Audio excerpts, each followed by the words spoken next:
नमस्कार। आज हम एक बहुत ही जरूरी मुद्दे पर बात करने वाले हैं जो दुनिया भर के यूट्यूब क्रिएटर से जुड़ा है, और वो है अमेरिकी टैक्स। अब ये सुनने में थोड़ा मुश्किल लग सकता है, पर यकीन मानिए हम इसे एकदम आसान बना देंगे। तो सीधी सी बात है, अगर कोई क्रिएटर अमेरिका के बाहर रहकर यूट्यूब से पैसे कमा रहा है तो ये जानकारी सीधे सीधे उनके लिए है। असल में ये यूट्यूब पार्टनर प्रोग्राम के हर एक सदस्य पर लागू होती है, फिर चाहे वो दुनिया के किसी भी कोने में क्यों ना हो। चलिए अब सीधे काम की बात पर आते हैं। एडसेंस में सिर्फ एक छोटी सी मामूली सी सेटिंग की वजह से क्रिएटर्स को अपनी पूरी दुनिया की कमाई का 24% तक गंवाना पड़ सकता है। जी हाँ, बिल्कुल सही सुना। ये बहुत बड़ी, बहुत भारी रकम है। तो सवाल ये उठता है कि आखिर ऐसा होता क्यों है। देखिए, इसका सीधा सा जवाब अमेरिकी कानून में छुपा है। अमेरिकी कानून के हिसाब से गूगल के लिए ये जरूरी है कि वो उन सभी क्रिएटर्स से टैक्स की जानकारी लें जो अमेरिकी दर्शकों से कमाई कर रहे हैं। इससे कोई फर्क नहीं पड़ता कि वो क्रिएटर खुद अमेरिका में रहता है या नहीं।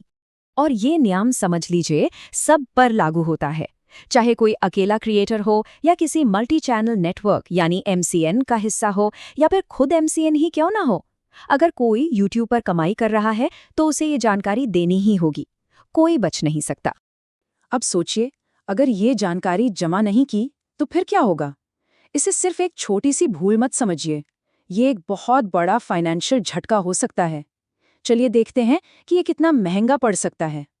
अगर टैक्स की जानकारी नहीं दी गई तो गूगल को कानूनी तौर पर सबसे खराब हालत मानकर चलना पड़ता है। और इसका मतलब क्या है? इसका मतलब है क्रिएटर की दुनिया भर की कुल कमाई पर सीधा सीधा 24% की डिफॉल्ट दर से टैक्स कट जाएगा। ये एक बहुत बड़ा झटका है। चलिए इस स्लाइड पर जरा ध्यान देते हैं, क्योंकि यहीं पर सारी कहानी साफ हो जाती है। मान लीजिए दो क्रिएटर्स हैं और दोनों ने $1000 कमाए। पहला है क्रिएटर ए, जिसने कोई टैक्स फॉर्म नहीं भरा। नतीजा, गूगल को उनकी पूरी $1000 की कमाई पर 24% का टैक्स काटना पड़ा, यानी $240। अब आते हैं क्रिएटर बी पर। ये भारत से हैं और इन्होंने अपना टैक्स फॉर्म भर दिया है। इनके लिए दो चीजें बदल गईं। पहली, टैक्स सिर्फ अमेरिकी कमाई यानी $400 पर लगा, और दूसरी, टैक्स की दर भारत अमेरिका संधि की वजह से सिर्फ 15% थी। तो कुल टैक्स कितना कटा? सिर्फ $60। सोचिए, एक तरफ $240 और दूसरी तरफ सिर्फ $60। ये $180 का सीधा सीधा फर्क है, और ये कमाल सिर्फ एक फॉर्म भरने का है। तो इस भारी भरकम कटौती से बचने का रास्ता क्या है? अच्छी खबर ये है कि इसका एक बहुत ही आसान सा समाधान है। चलिए देखते हैं कि क्रिएटर्स अपनी मेहनत की कमाई को कैसे बचा सकते हैं। इसका हल है टैक्स संधि या टैक्स ट्रीटी। ये दो देशों के बीच एक तरह का समझौता होता है ताकि एक ही आमदनी पर दो बार टैक्स न देना पड़े। क्रिएटर्स के लिए ये एक चाबी की तरह है जो उन्हें कम अमेरिकी टैक्स रेट का फायदा उठाने का मौका देती है। और हाँ, भारत और अमेरिका के बीच भी ऐसी ही एक संधि मौजूद है। तो सबसे जरूरी बात क्या है? वो ये है, बिना फॉर्म के 24% तक का टैक्स लगता है, और वो भी पूरी दुनिया की कमाई पर। लेकिन W8BEN जैसा सही फॉर्म भरने पर न सिर्फ टैक्स की दर कम होकर मान लीजिए 15% हो जाती है, बल्कि ये टैक्स सिर्फ और सिर्फ अमेरिका से हुई कमाई पर ही लगता है। मतलब फायदा ही फायदा। और ये करना भी बहुत ही आसान है। बस अपने एडसेंस अकाउंट में लॉगिन करना है, फिर पेमेंट सेक्शन में जाकर टैक्स जानकारी पर क्लिक करना है। वहाँ इंडिविजुअल क्रिएटर्स के लिए W8BEN फॉर्म भरना होता है, और आखिर में बस ये चेक कर लेना है कि स्टेटस अप्रूव्ड या स्वीकृत दिख रहा हो। बस इतना ही करना है। चलिए अब जरा MCN से जुड़े क्रिएटर्स और फॉर्म की वैलिडिटी से जुड़ी कुछ खास बातों पर भी गौर कर लेते हैं। ये जानकारी भी काफी काम की है। जो क्रिएटर्स MCN का हिस्सा है उनके लिए प्रोसेस थोड़ा सा अलग होता है।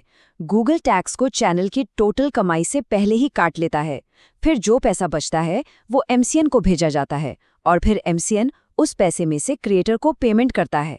इसीलिए ये टैक्स कटौती YouTube एनालिटिक्स में नजर नहीं आती। हाँ, एक और बात याद रखनी बहुत ज़रूरी है कि ये फॉर्म हमेशा के लिए वैलिड नहीं होता। ये जिस साल जमा किया है उसके बाद 3 और पूरे कैलेंडर साल के लिए वैलिड रहता है। जैसे अगर 2023 में फॉर्म भरा तो ये 2026 के आखिर तक चलेगा, और 2027 में इसे दोबारा जमा करना पड़ेगा।